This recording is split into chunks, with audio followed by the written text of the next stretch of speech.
Hahanap kami ng makakainan nung isang araw nang makita namin ang malaking poster ng Greenwich, sa harap ng kanilang fast food restaurant. It looks a great promo deal kaya sabi ko sa family ko, sige try natin.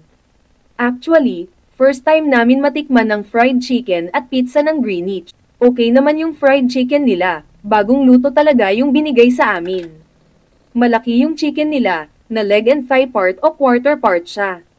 Malaki na ito compare mo sa mga fried chicken na mabibili mo sa ibang fast food. Masarap naman siya, hindi maalat, crunchy din yung balat at juicy yung meat. It's another chicken flavor na malalasahan sa isang fast food, okay naman at nagustuhan naman namin. Yung pizza slice na kasama sa meal, hindi masyadong impressive, nothing special sa lasa o flavor niya pero in fairness, malambot at masarap yung crust niya. Siguro, right choice of pizza flavor na lang next time. If ever maisipan namin kumain ng pizza dito sa Greenwich. All in all, okay naman yung naging lunch namin. Masaya at nagustuhan namin yung meal promo ng Greenwich.